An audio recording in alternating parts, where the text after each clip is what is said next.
Hello and welcome to the Hero Spouse. I'm Kenda Ruth, here to answer one of your questions about marriage and midlife crisis.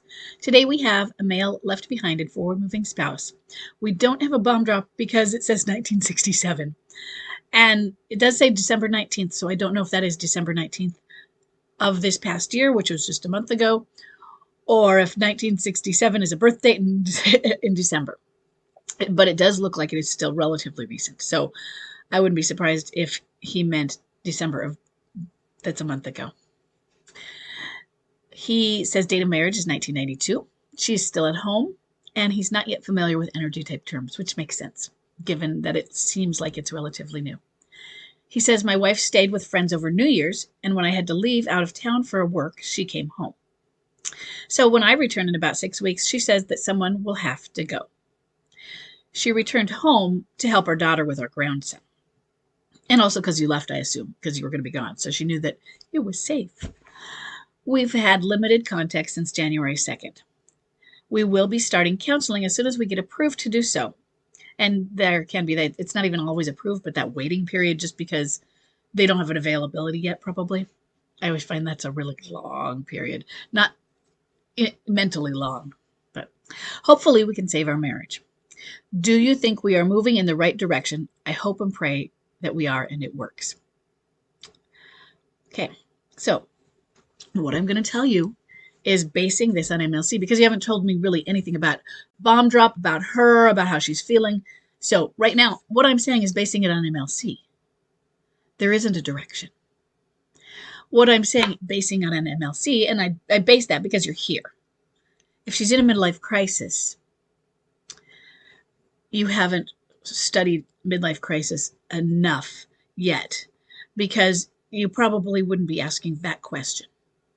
Do you think we're moving in the right direction? Because at the beginning of midlife crisis, you are, it's chaos. So imagine a ball with little directions sticking out of it all the time, and it's spinning. There isn't a direction because of the chaos, because it hasn't been going on long enough for you to know what energy type she is. It hasn't been going on long enough that you say she's still at home, but she did go to stay with friends at New Year's. She only came back when you were gone and to help with your grandson. And she says somebody has to leave. So she's at home for the moment, but she's not planning to be, or she's not planning for you both to be. And so on my questionnaire, I ask do you have an at-home MLC? Or if she stays at home and makes you go, or you choose to go or voluntarily go, whatever, that's not an at-home MLC. So the first thing I'm going to tell you about that, though, don't go. Someone's got to go. The person who wants out gets out. And be as firm as you can. The only way I want you to be going is if you are legally forced out of that house or it's unsafe for you. You stand to that ground. This is my house. And you say it very, very calmly and with empathy.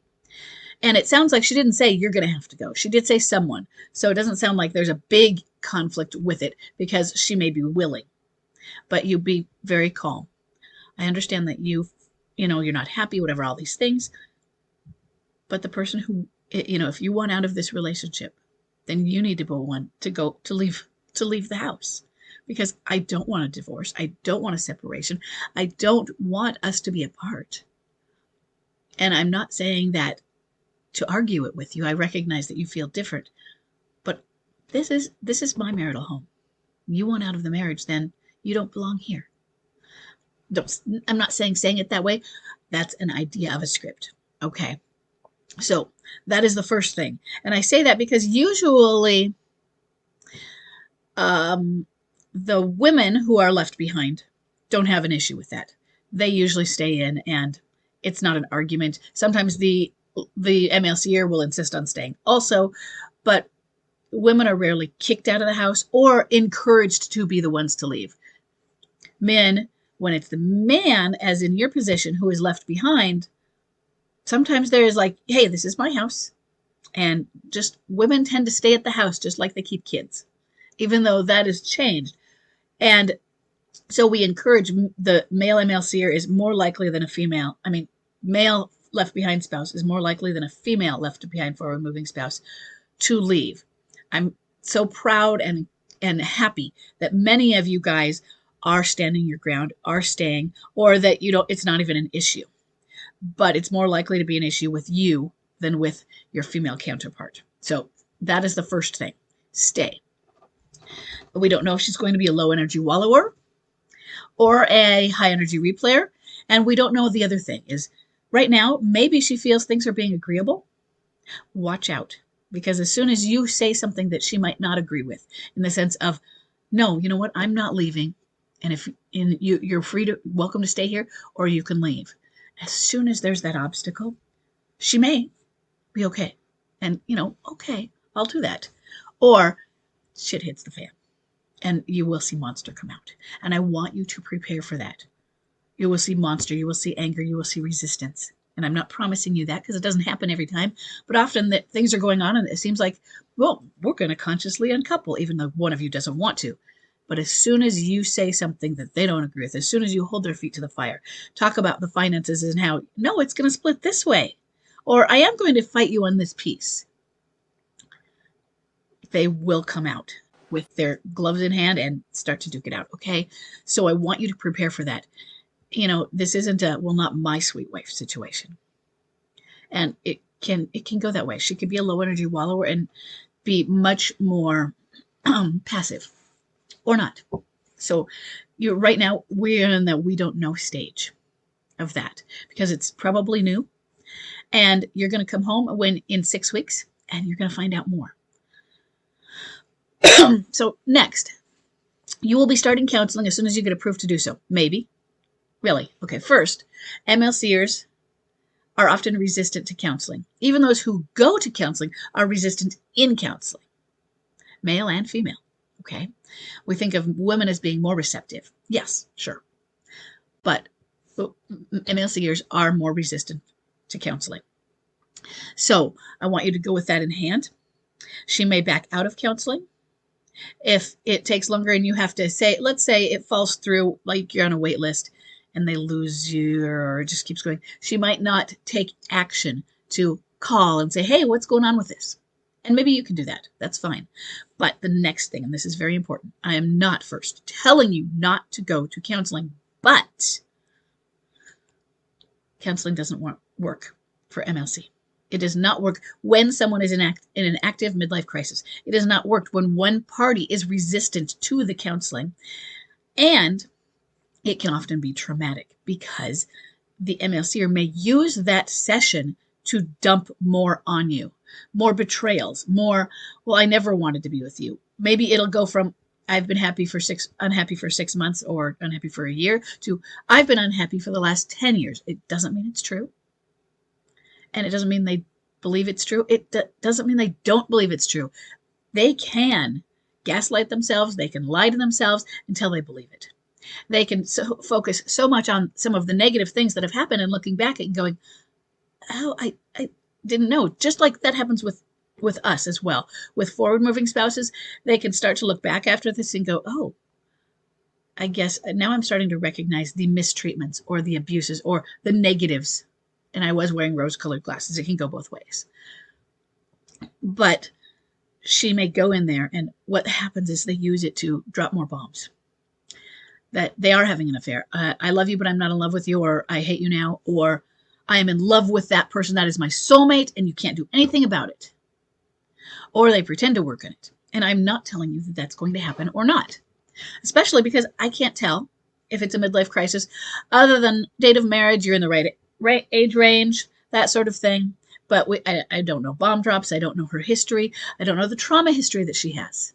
And not everybody has the trauma history we expect for a midlife crisis. Maybe we're like, everything was solid. And maybe sometimes we can't tell a trigger. What not caused it, that's the trauma history. But what triggered it? Death of a father, for instance. In mine, it took me ages, and I still can't say for sure what triggered Chuck's midlife crisis.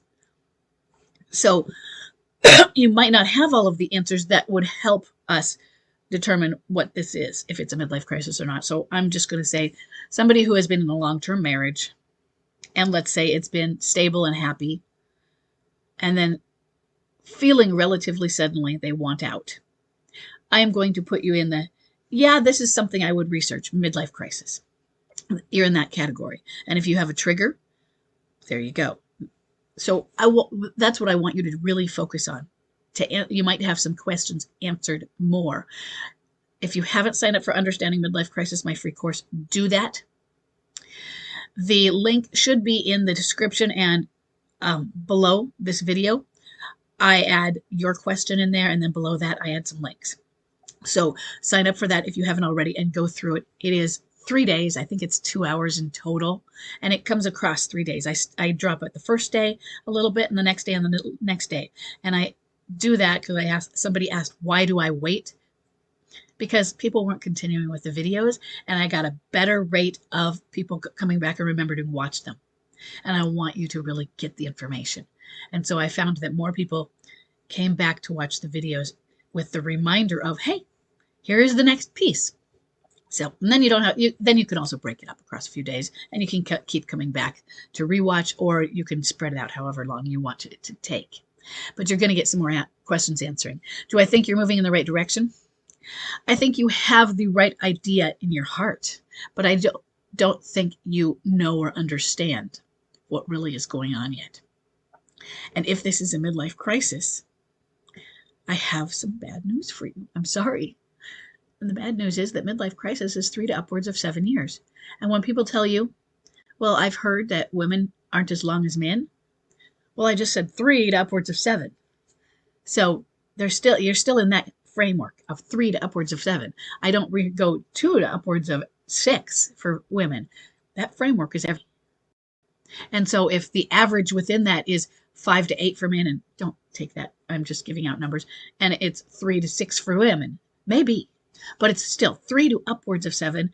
I say upwards because they can go beyond. It's not just the rare outlier.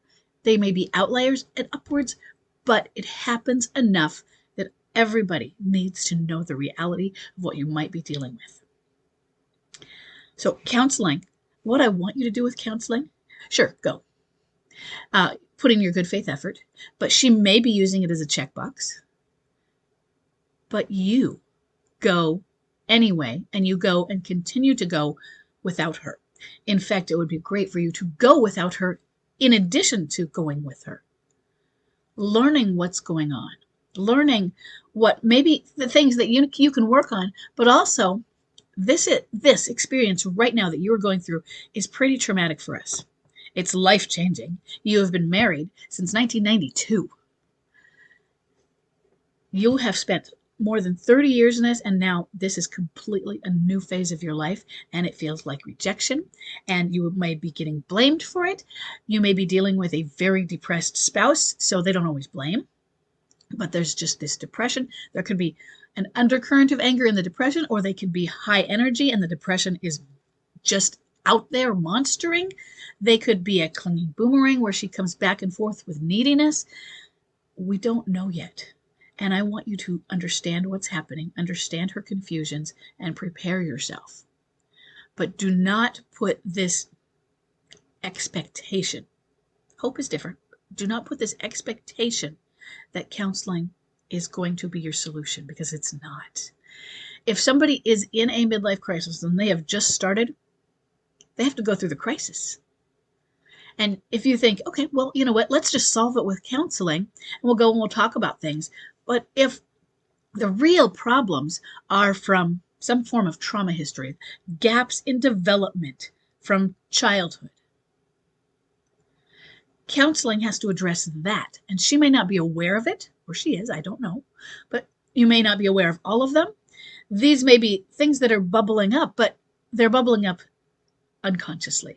They are coming out as anger, but we don't know why there's an anger. They're coming out as something is happening now and she doesn't have the coping skills. And it could be, say, the death of a parent is a common one. Excuse me, a common trigger. And if she doesn't have the coping skills for some of the challenges that come with that, such as maybe she doesn't get closure from a parent she was estranged from or who she didn't get along with. Maybe it brings up fears.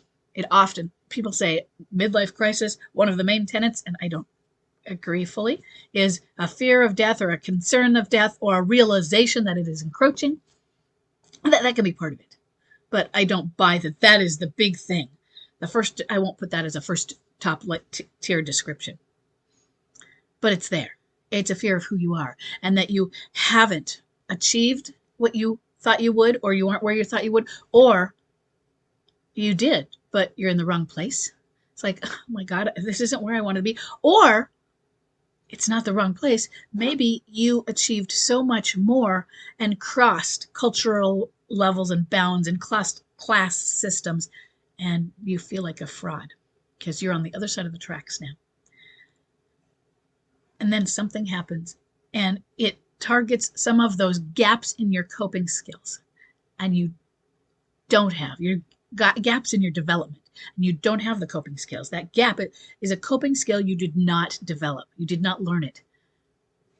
And you don't have the resources. You don't have the skills for that. And so you go into a panic and you devolve into negative coping mechanisms. Maybe something that happened that is similar to what happened now, some form of loss, and it happened to you when you were a child and you handled it poorly, but you go back to how you handled it because that is in your resources. It's in your toolbox. It might not be a good tool, but you've done it before. And so you latch onto things that didn't work. And that might be where she is, but we don't know what those things are, and we're going to have to see them play out. But counseling, especially marriage counseling, may not be something that addresses that. And so one of the things I say is if we go in and we yank them out the front of the tunnel, we think everything is fine. And 10 years later, they go in for a much worse crisis. I don't promise you that is going to happen. I don't promise you that if you go to counseling, things won't get solved. What if it's not a midlife crisis? What if they do work through these developmental things? Great. So I always like to bank on counseling as something like, I don't want you to not do that. Counselors are trained, but they're not trained in all of the things we think they are. There's a lot of MLC denial out there.